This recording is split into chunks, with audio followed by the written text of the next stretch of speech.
Bonjour. Monsieur Yaya n'arrive pas à se maîtriser. Il est tout le temps en train de taper ses petits camarades lorsqu'on lui refuse ce qu'il veut. Plus âgé de la classe, il brime tous les élèves sans remords.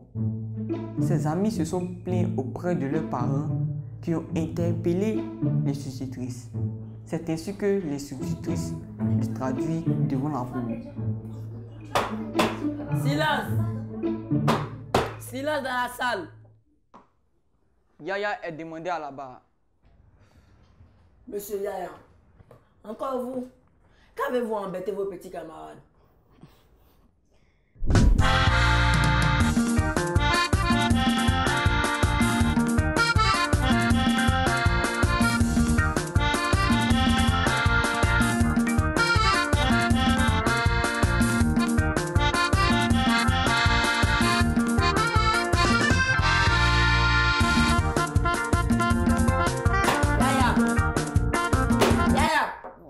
C'est bien à vous que je m'adresse, jeune homme. Oui, votre honneur, je le sais.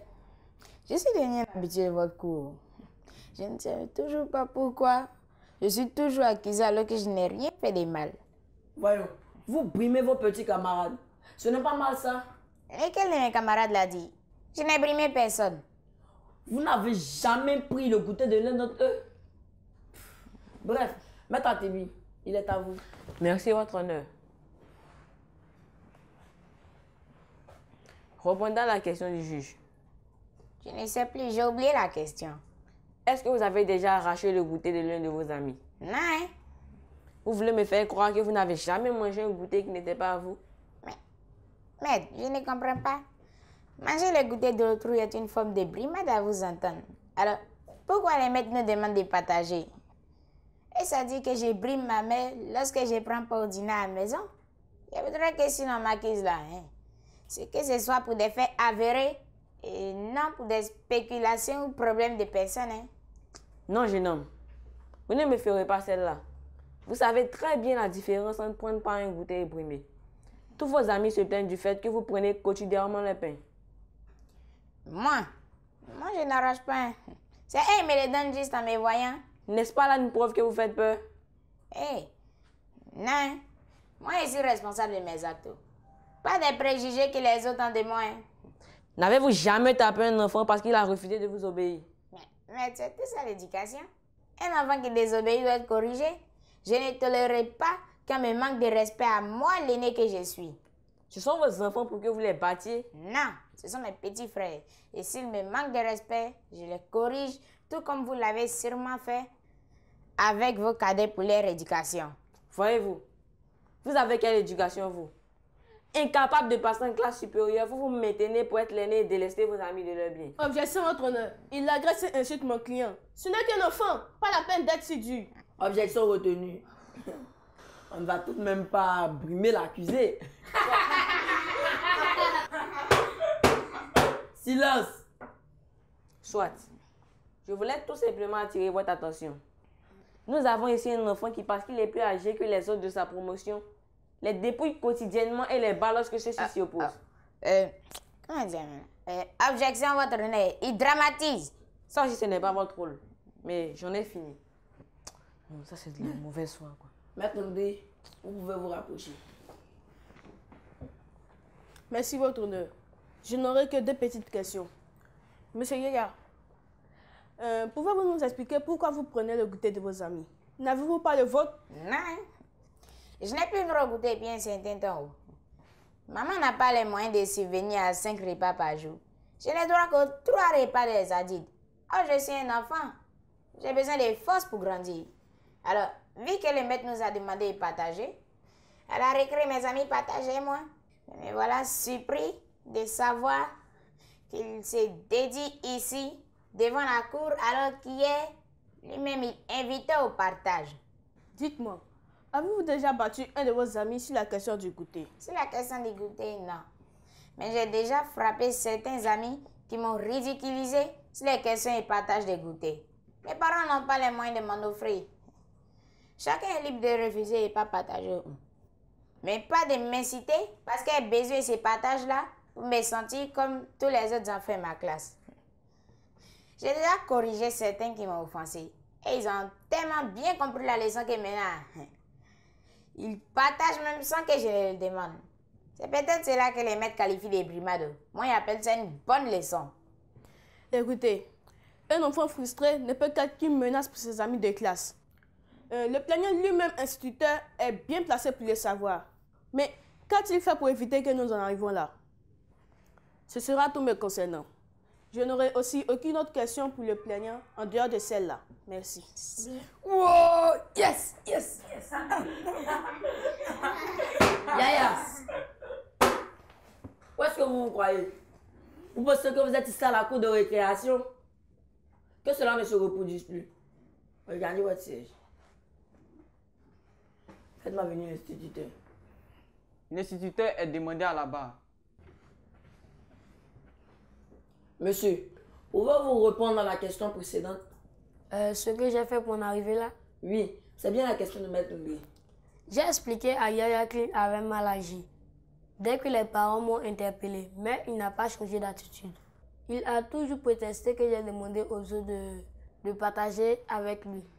Alors ils ont le devoir de le faire, qu'importe la situation. Ils s'entêtent et refusent de comprendre que les autres ne sont pas obligés de le faire.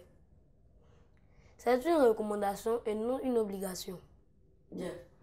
Maître Atebi, avez-vous des questions pour votre client? Oui, votre honneur. Votre honneur, j'aimerais attirer notre attention sur un des propos de mon client. Monsieur Yaya n'attend pas qu'on partage avec lui. Il l'exige comme si c'était une obligation et contraint les autres à s'exécuter. De ce fait, je n'ai aucune question à poser à mon client. Il souhaiterait faire venir un témoin à la barre, l'ami de classe de Yaya. Monsieur l'instituteur, vous pouvez regagner votre siège. Faites-moi venir le témoin en question. Quignon est demandé à la barre. Comment vous appelez-vous? Quignon, Et qu'aimez-vous? les bons goûters.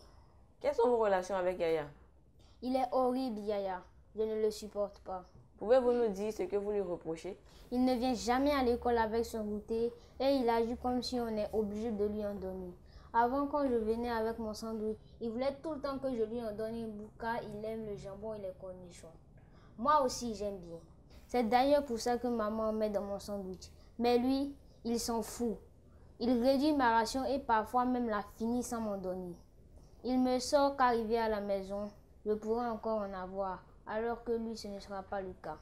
Est-ce de ma faute s'il n'a pas de jambon à la maison pour qu'il me prive de mon sandwich?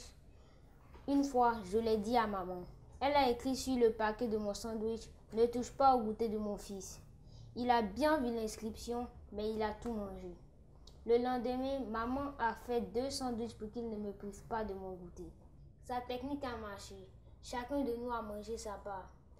Mais maman m'a dit qu'elle ne pourra pas tout le temps prévoir 2 sandwichs. C'est bien ce que j'ai dit à Yaya lorsqu'il m'a battu prétextant que je suis méchant. Fatigué de me voir brimer, maman a averti le maître. Je crois que c'est pour ça que nous sommes là aujourd'hui. Depuis qu'il m'a battu, je ne fais aucune résistance. Je ne prends plus de goûter. Je crache dans mon sandwich chaque matin et je lui donne à la récré. C'est ma part de vengeance. Monsieur Yaya, tenez-vous bien. Monsieur Yaya, tenez-vous bien.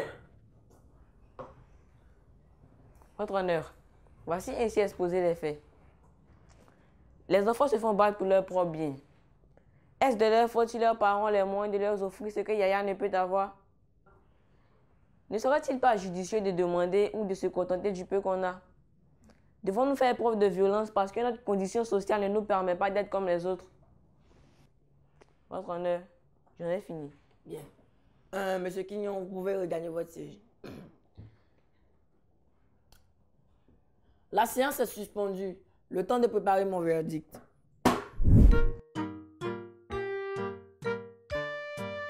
L'actualité. Hello les gars, aujourd'hui nous ramons vers un endroit paradisiaque, l'île flottante. Posé sur la lagune ébriée, ce site écologique se situe entre Biétry et l'île Boulay. Sachez qu'elle a été créée avec la collecte de bouteilles en plastique.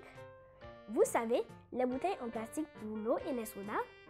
Eh bien, Elles ont servi à la construction de ce site. L'île flottante. Petite qu'elle peut être, accueille en son sein 50 personnes, quel que soit le type de cérémonie. C'est un parfait exemple de recyclage à découvrir. Merci de nous avoir suivis. Au revoir et à bientôt. L'égalité des chances est un facteur de réussite scolaire. Il est important que les enfants ne se sentent pas lésés afin que leur frustration n'affecte point leur rendement scolaire. Yaya est tout le temps frustrée et c'est ce qui justifie ses actes odieux. Il est important de partager avec ceux qui n'ont pas, mais ce n'est pas une obligation. Monsieur Yaya, veuillez vous mettre debout. Je déclare Monsieur Yaya coupable des chefs d'accusation qui lui sont reprochés.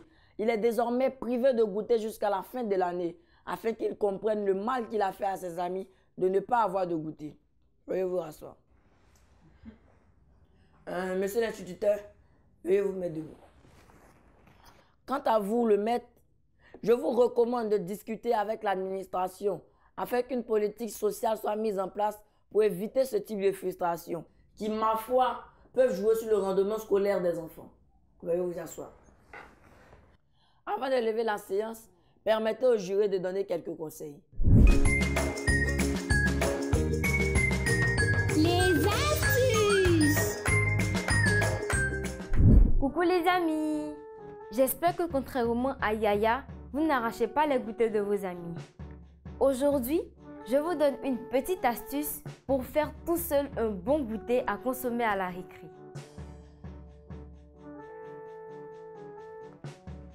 C'était tout pour aujourd'hui et à bientôt! Le mot du pédagogue. Salut les enfants! Aujourd'hui, nous allons parler de l'indiscipline. Être turbulent et agressif comme Yaya envers son entourage n'est pas une bonne chose. Cela emmènera vos proches à ne plus vouloir vous fréquenter. Ils s'éloigneront de vous à cause de votre indiscipline et vous serez isolé, donc malheureux. Cependant, vivre en harmonie avec les autres dans la discipline et le respect renforce les liens. Cela favorise une bonne entente dans un climat de paix. Chers parents, les enfants sont des disques vierges. C'est dès le bas âge qu'il faut poser les bases de leur éducation en y imprimant les valeurs disciplinaires afin de les canaliser et d'en faire des modèles. Chers enfants, suivez ces conseils, ils sont très importants pour votre épanouissement et pour votre progression dans la société. Allez, on se dit à bientôt. Éducation civique et morale. Hello les amis! Aujourd'hui, nous allons parler de l'électrocution. L'électrocution se définit comme l'action de causer une secousse généralement mortelle par le passage d'un courant électrique, que ce soit chez un être humain ou un animal. Précaution à prendre. En cas d'électrocution, il convient de faire ceci. Avant d'entreprendre toute manœuvre, il faut couper le courant depuis le disjoncteur le plus tôt possible. Dégager la victime lorsqu'il s'agit du courant domestique. Faire appel à la CIE lorsqu'il s'agit du courant haute tension. Les soins doivent être appliqués qu'à une victime dégagée du conducteur. En conclusion, évitez de jouer avec le courant électrique. Prenez soin de vous. C'était tout pour aujourd'hui. À bientôt! J'espère que vous avez bien noté nos conseils. Tâchez de bien vous comporter, sinon vous viendrez au banc des accusés dans cette cour qui est loin d'être une cour de récré. La séance est levée.